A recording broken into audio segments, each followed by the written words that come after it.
qui Dieu s'intéresse-t-il? Cantique des Cantiques 6, versets 1 à 13. Où est allé ton bien-aimé, ô la plus belle des femmes? De quel côté ton bien-aimé s'est-il dirigé? Nous le chercherons avec toi. Mon bien-aimé est descendu à son jardin au parterre d'aromates pour faire paître son troupeau dans les jardins et pour cueillir des lys. Je suis à mon bien-aimé et mon bien-aimé est à moi. Il fait paître son troupeau parmi les lys. Tu es belle, mon ami, comme Tista, agréable comme Jérusalem, mais terrible comme des troupes sous leur bannière. Détourne de moi tes yeux, car ils me troublent. Tes cheveux sont comme un troupeau de chèvres suspendus au flanc de Galaad. Tes dents sont comme un troupeau de brebis qui remontent de l'abreuvoir. Toutes portent des jumeaux, aucune d'elles n'est stérile. Ta joue est comme une moitié de grenade derrière ton voile. Il y a 60 reines, 80 concubines et des jeunes filles sans nombre. Une seule est ma colombe, ma parfaite. Elle est l'unique de sa mère, la préférée de celle qui lui donna le jour. Les jeunes filles la voient et la disent heureuse. Les reines et les concubines aussi, et elles la louent. Qui est celle qui apparaît comme l'aurore, belle comme la lune, pure comme le soleil, mais terrible comme des troupes sous leur bannière. Je suis descendu au jardin des noyers pour voir la verdure de la vallée, pour voir si la vigne pousse, si les grenadiers fleurissent. Je ne sais, mais mon désir m'a rendu semblable au char de mon noble peuple. Reviens, reviens, Sulamite, reviens, reviens, afin que nous te regardions. Nous venons de lire le Cantique des Cantiques, chapitre 6, pour la lecture des Écritures d'aujourd'hui. Ici, le Seigneur parle à ses épouses. Quand le Seigneur a vu ses épouses travailler dans la vigne, elles avaient l'air si belles pour lui qu'il les a louées. Aujourd'hui, je voudrais partager la parole avec vous sur la question suivante. À qui Dieu s'intéresse-t-il? La lecture des Écritures d'aujourd'hui à partir du Cantique des Cantiques peut être décomposée en 3 messages principaux. Premièrement, à qui Dieu s'intéresse-t-il? Nous pouvons voir que Dieu s'intéresse vivement à ce que ses ouvriers travaillent dans la vigne. Passons ici au Cantique des Cantiques 6, versets 1 à 3. Où est allé ton bien-aimé, ô la plus belle des femmes? De quel côté ton bien-aimé s'est-il dirigé? Nous le chercherons avec toi. Mon bien-aimé est descendu à son jardin au parterre d'aromates pour faire paître son troupeau dans les jardins et pour cueillir des lys. Je suis à mon bien-aimé et mon bien-aimé est à moi. Il fait paître son troupeau parmi les lys. De ce passage, nous pouvons voir que le Seigneur et ses ouvriers sont unis par la foi. Les travailleurs de Dieu prennent soin de ses ouailles dans son Église. Nous pouvons voir que le Seigneur s'intéresse aux personnes qui travaillent dur pour soutenir le ministère de l'Évangile à notre époque. Le Seigneur s'intéresse à ce que les ministres soutiennent le ministère de l'Évangile pour l'amour de l'œuvre du Seigneur. Pourquoi le Seigneur s'intéresse-t-il si vivement aux personnes qui croient dans l'Évangile de l'eau et de l'Esprit et qui le prêchent? L'intérêt du Seigneur réside en nous, les croyants dans l'Évangile de l'eau et de l'Esprit, car nous accomplissons son œuvre. Il y a certaines choses que le Seigneur veut accomplir pour toute la race humaine sur cette terre, et il sauve l'âme de ceux qui croient dans l'Évangile de l'eau et de l'Esprit. Son but est de les sauver de ce monde, de ses péchés, de sa condamnation, afin qu'ils vivent heureux pour toujours avec lui. Étant venu sur cette terre avec un tel but, le Seigneur a accompli le salut de la race humaine par l'Évangile de l'eau et de l'Esprit. Il a ensuite confié à ses travailleurs la tâche de répandre l'Évangile aux gens du monde entier. C'est pourquoi il y a beaucoup de serviteurs de Dieu qui soutiennent le ministère de l'Évangile dans son Église, et le Seigneur en est heureux, et c'est pourquoi le Seigneur s'intéresse si vivement à eux. Dieu dit dans le Cantique des Cantiques 6, versets 2 à 3, « Mon bien-aimé est descendu à son jardin au parterre d'aromates pour faire paître son troupeau dans les jardins et pour cueillir des lys. Je suis à mon bien-aimé et mon bien-aimé est à moi. Il fait paître son troupeau parmi les lys. » La femme Sulamite était l'une des servantes au service dans l'Église de Dieu. Elle appartenait donc à notre Seigneur et le Seigneur lui appartenait. Maintenant nous pouvons voir la femme Sulamite réaliser le désir du Seigneur dans une unité sincère avec Jésus-Christ. Les ouvriers de Dieu sont ceux qui sont capables de faire son œuvre. Ce que le Seigneur veut accomplir par notre intermédiaire, c'est sauver beaucoup d'âmes, et nous accomplissons cette œuvre en ce moment. C'est pourquoi le Seigneur s'intéresse aux personnes qui travaillent maintenant dur pour soutenir le ministère de l'Évangile. Je ne cesse d'insister sur ce point, parce que tout comme je suis l'un de ces travailleurs qui soutiennent le ministère de l'Évangile, vous le faites aussi. Dieu s'intéresse vivement à tous les serviteurs qui se consacrent à son ministère évangélique. Je chéris donc aussi chaque travailleur qui soutient le ministère de l'Évangile. Nous soutenons le ministère de l'Évangile maintenant parce que nous ne pouvons pas nous permettre de ne pas le faire. C'est parce que si nous voulons vraiment répandre l'Évangile de l'eau et de l'Esprit dans le monde entier, nous devons le faire immédiatement. Comme l'apôtre Paul a choisi de se soutenir lui-même en prêchant l'Évangile, nous avons aussi choisi de suivre son chemin dans notre vie. Tout comme nous, l'apôtre Paul s'est également engagé dans un ministère autonome pour prêcher l'évangile de l'eau et de l'esprit. On dit que les rabbins juifs ont au moins quelques compétences pour soutenir leur gagne-pain. Ils le font parce que grâce à leurs compétences, ils peuvent non seulement répondre à leurs besoins fondamentaux, mais aussi donner leur service aux autres. Quand l'apôtre Paul était un strict adhérent au judaïsme, il avait une compétence. Ainsi, chaque fois qu'il se rendait dans d'autres régions comme Corinthe, il rencontrait et travaillait avec quelqu'un qui était dans la même profession. Comme je l'ai dit, l'apôtre Paul avait au moins une compétence pour se soutenir lorsqu'il prêchait l'évangile de l'eau et de l'esprit. Il a répondu à tous ses besoins fondamentaux en travaillant comme fabricant de tentes. Grâce à cette profession, il a pu couvrir ses besoins dans son ministère. Il a mis de la nourriture sur la table et un toit au-dessus de sa tête à partir de ses propres revenus. L'Église de Dieu contribue à la diffusion de l'Évangile en soutenant son ministère. Pourquoi devons-nous continuer à soutenir le ministère de l'Évangile ? C'est parce que nous ne pouvons pas contribuer à la diffusion de l'Évangile si nous ne soutenons pas son ministère. Nous ne pouvons pas nous permettre de ne pas soutenir le ministère de l'Évangile, qui est l'œuvre de Dieu, sinon sa volonté ne peut pas être accomplie, et c'est aussi parce qu'à moins que nous ne répondions nous-mêmes aux besoins fondamentaux de la vie, cela peut être très préjudiciable à la diffusion de l'Évangile. En tant que serviteurs accomplissant l'œuvre de Dieu, nous offrons à l'Église l'argent que nous avons obtenu pour gagner notre vie, et c'est avec cet argent que nous imprimons nos livres de sermons et répandons l'Évangile. Si nous ne faisons pas ce travail, d'innombrables âmes dessécheront et mourront de soif. Nous pouvons servir la diffusion de l'Évangile en soutenant l'œuvre de Dieu. C'est pourquoi l'objectif de nos ministres est de travailler eux-mêmes pour gagner de l'argent et utiliser cet argent non seulement pour répondre à leurs besoins fondamentaux, mais aussi pour aider à répandre l'Évangile. Pensez-y, si vous et moi ne soutenions pas par notre propre travail acharné, serions-nous capables de prêcher l'Évangile comme nous le faisons maintenant ? Franchement, si nos travailleurs ne travaillaient pas bénévolement, notre ministère ferait face à beaucoup de difficultés et d'obstacles. Nous ne serions alors pas en mesure d'obéir au commandement du Seigneur. Les saints ici dans l'Église doivent prendre soin de leur propre famille, s'assurer que leurs enfants reçoivent une éducation et mettre de la nourriture sur la table pour leurs proches. Ils sont déjà sous pression, alors comment pourrions-nous, en tant qu'ouvriers de Dieu, nous attendre à ce qu'ils nous servent aussi et répondent à nos propres besoins ? Combien d'offrandes les saints pourraient-ils faire à l'Église de Dieu ? Leur offrande ne serait même pas suffisante pour couvrir les coûts de fonctionnement de l'Église. Comment l'Église de Dieu pourrait-elle alors remplir son appel de répandre l'Évangile dans le monde entier ? Devrions-nous demander à nos saints de le faire aussi pour nous ? Non, bien sûr que non. C'est pourquoi les travailleurs de Dieu se sont portés volontaires pour soutenir le ministère de l'Évangile de leurs propres mains, et c'est pourquoi Dieu s'intéresse si vivement à ce que ses ouvriers travaillent dans son Église. Le Seigneur se soucie profondément de tous les serviteurs qui travaillent dur aujourd'hui pour soutenir le ministère évangélique de l'eau et de l'esprit. Pourquoi le Seigneur s'intéresserait-il tant à nous ? C'est parce que nous faisons son œuvre, c'est parce que nous répandons l'Évangile dans le monde entier comme Dieu le veut, c'est pourquoi Dieu est si ravi de nous et c'est pourquoi il nous chérit tant. C'est pour cette raison que le Seigneur a dit « Je suis à mon bien-aimé et mon bien-aimé est à moi ». Cela signifie que tous ceux d'entre nous qui soutiennent le ministère évangélique de l'eau et de l'esprit sont devenus un avec notre Seigneur. Nous appartenons au Seigneur. Tout comme le Seigneur nous aime, nous aussi nous aimons le Seigneur. Il nous a sauvés dans son amour, et selon son désir, nous travaillons maintenant dur pour répandre l'évangile de l'eau et de l'esprit dans le monde entier.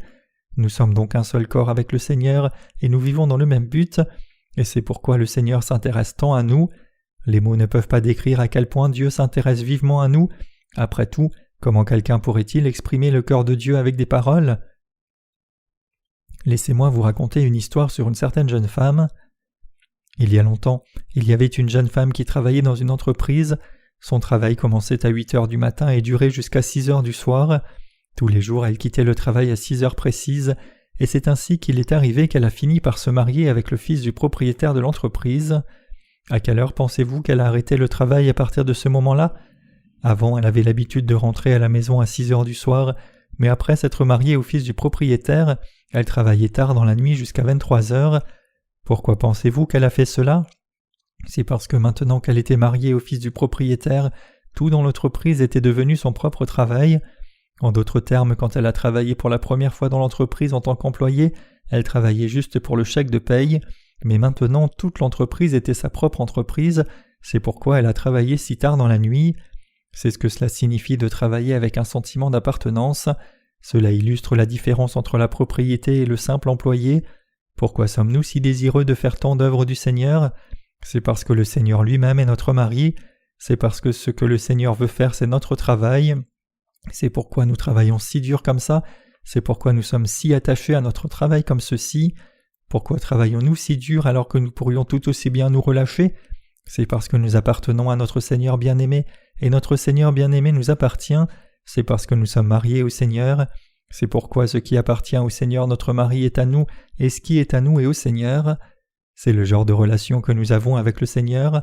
Ainsi ceux qui ont reçu la rémission des péchés en croyant au Seigneur sont joyeux et ravis quand l'œuvre du Seigneur va bien. Il n'y a pas d'autre moyen pour nous de vivre qu'en travaillant à l'accomplissement de la volonté du Seigneur. Cela n'a absolument aucun sens de vivre autrement. Si nous ne travaillions pas pour le Seigneur, la vie n'en vaudrait plus la peine. Dieu chérit-il vraiment ses travailleurs ?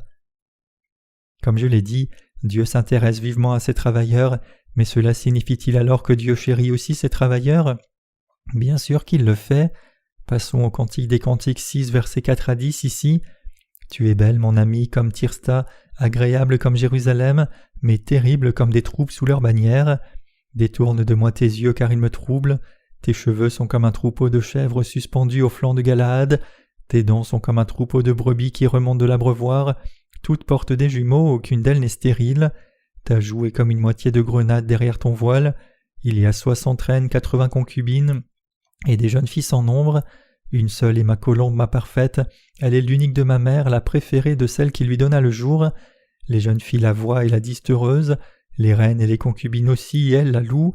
Qui est celle qui apparaît comme l'aurore, belle comme la lune, pure comme le soleil, mais terrible comme des troupes sous leur bannière. Comme ça, le Seigneur nous dit combien Dieu aime ses ouvriers. Le Seigneur chérit chacun de ses travailleurs. L'essentiel de ce passage est que les ouvriers du Seigneur lui sont précieux de façon indescriptible. Que le Seigneur chérisse tant ses ouvriers comme ça ne peut signifier qu'une chose, il nous aime au-delà des mots. Nous pouvons tous voir ici à quel point nous sommes beaux aux yeux du Seigneur et à quel point il nous aime. Mes chers croyants, alors que nous poursuivons l'œuvre du Seigneur, il y a des moments où elle se passe bien et des moments où elle ne se passe pas si bien. Parfois nous sommes tellement fatigués et usés dans le corps et l'esprit que nous pouvons finir par simplement suivre le mouvement sans réfléchir. De temps en temps, nous pouvons même nous demander si nous sommes sur le bon chemin et si le Seigneur nous aime vraiment et nous guide réellement. En accomplissant l'œuvre du Seigneur, nous sommes parfois trop épuisés et tombons. Dans des moments comme ceux-ci, nous pouvons encore renouveler notre force si nous nous souvenons que notre Seigneur aime ses travailleurs. Tant que les ouvriers de Dieu et ses épouses savent que leur mari les aime, ils peuvent tous renouveler leur force spirituelle et accomplir l'œuvre de Dieu plein d'énergie. D'un autre côté, si nous sommes incapables de réaliser pleinement l'amour du Seigneur et commençons à en douter, alors nous ne pouvons pas accomplir l'œuvre du Seigneur. Sans l'amour de Dieu, comment l'un d'entre nous pourrait-il prétendre exécuter son œuvre ? En fonction de notre force spirituelle, nous ne serions pas capables de faire l'œuvre de Dieu. Ce que nous devons tous réaliser ici, c'est que notre Seigneur nous aime. C'est parce que Dieu nous aime de tout son cœur qu'il a fait écrire et transmettre le Cantique des Cantiques. C'est ainsi que nous pouvons apprécier ce qui est dans le cœur de notre Seigneur, et c'est pourquoi nous pouvons accomplir son œuvre par la foi. Quand notre Seigneur voit ses ouvriers, il s'émerveille de notre beauté, tout comme il l'a dit dans le Cantique des Cantiques chapitre 6 verset 10. Qui est celle qui apparaît comme l'aurore, belle comme la lune, pure comme le soleil, mais terrible comme des troupes sous leur bannière. Le mot « elle » ici se réfère à nul autre que les précieux travailleurs de Dieu. Mes chers croyants, aux yeux de Dieu nous sommes comme celle qui apparaît comme l'aurore, belle comme la lune, pure comme le soleil, mais terrible comme des troupes sous leur bannière. Nous tous qui accomplissons l'œuvre de Dieu sommes audacieux, clairs, justes, purs et transparents devant le Seigneur et l'homme. Qui dans ce monde peut vivre une vie aussi audacieuse ? Ce ne sont autres que les travailleurs de Dieu qui ont mis son amour dans leur vie. Quelle vie audacieuse vivons-nous tous ? Tant que nous savons vraiment que Dieu nous aime, nous pouvons tous vivre une vie courageuse. Nous ne vivons pas dans la peur et nous ne tremblons devant rien au monde. Nous avons un but clair dans la vie.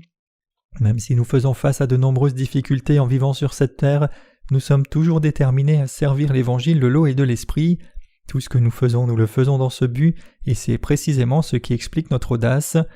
Comme la plupart d'entre vous le savent maintenant, ce monde n'est pas un endroit facile à vivre. Enquête après enquête montre à quel point les gens ont peur de perdre leur emploi. En revanche, nous n'avons pas cette crainte. En tant qu'ouvriers de Dieu, nous n'avons jamais à nous soucier de perdre notre emploi. Au lieu de cela, nous menons une vie audacieuse. Même si ce n'est pas une vie glamour, nous vivons courageusement par notre foi inébranlable, au-dessus du tableau et libérés des contraintes banales de la vie quotidienne. D'innombrables personnes luttent pour joindre les deux bouts, profondément endettés. Au moins nous ne sommes pas des débiteurs. En tant qu'ouvriers de Dieu, aucun d'entre nous dans l'Église de Dieu n'est débiteur de ce monde. Bien que nous soyons spirituellement redevables puisque nous n'avons pas encore fini de prêcher l'évangile de l'eau et de l'esprit, nous ne devons rien à ce monde. En réalité, nous sommes en fait riches à la fois en corps et en esprit. Pour être exact, notre Église doit un petit prêt bancaire, mais celui-ci peut facilement être remboursé en un rien de temps. Il y a beaucoup de gens dans ce monde qui sont lourdement endettés. Dans les pays développés, il n'est pas rare que les gens portent une dette moyenne d'environ 40 000 à 50 000 $. En Corée, par exemple, on dit que l'endettement moyen des ménages est proche de 40 000 $. Tant de gens vivent sous ce lourd fardeau. En revanche, nous ne nous inquiétons pas de répondre à nos besoins fondamentaux ou de perdre le sommeil après avoir été jetés dans les rues. C'est vrai que dans le passé, nous nous inquiétions de telles choses. Quand nous avons commencé notre Église, c'était une lutte pour nous de simplement payer le loyer et de mettre de la nourriture sur la table. Cependant, le Seigneur nous a dit de rechercher d'abord le royaume de Dieu et sa justice, et qu'il subviendrait alors à nos besoins. Nous avons cru dans cette parole de Dieu. Nous avions toute confiance que tant que nous vivions selon le plaisir de Dieu, il ne nous abandonnerait pas pour vivre une vie folle. C'est pourquoi nous avons fait l'œuvre de Dieu, déterminés à ne jamais être négatifs et à mener une vie audacieuse malgré notre pauvreté. Dieu nous a alors tous bénis, et grâce à ces nombreuses bénédictions, nous vivons maintenant sans jamais nous soucier de répondre à nos besoins fondamentaux. C'est une merveilleuse bénédiction pour vous de ne pas avoir à vous soucier de votre gagne-pain ou de perdre le sommeil à la suite de dettes. Presque tout le monde est lourdement endetté de nos jours, c'est la triste réalité d'aujourd'hui. En revanche, nous sommes bénis comme la femme sulamite, comme il est écrit dans le Cantique des Cantiques 6, verset 10, « Qui est celle qui apparaît comme l'aurore, belle comme la lune, pure comme le soleil, mais terrible comme des troupes sous leur bannière ?» Ce passage nous parle de nul autre que vous et moi. Qui est cette femme qui est terrible comme une armée avec des bannières? Ce n'est autre que vous et moi. La lecture des Écritures d'aujourd'hui nous a appris à quel point Dieu aime et chérit ses travailleurs de tout son cœur. Rappelons-nous une fois de plus cette merveilleuse bénédiction à cette heure et décidons-nous à vivre avec cette assurance. Nous devons notre vie à l'amour de Dieu, nous en venons à vivre parce que nous savons que Dieu nous aime. Le fait que vous et moi fassions l'œuvre de Dieu est aussi dû au fait que nous savons que Dieu est de notre côté et qu'il nous aime. Nous savons que Dieu a donné l'Évangile à tous ceux qui le chérissent et qu'il leur a accordé son amour, et nous savons que cet amour de Dieu est immuable à jamais. Je remercie le Seigneur.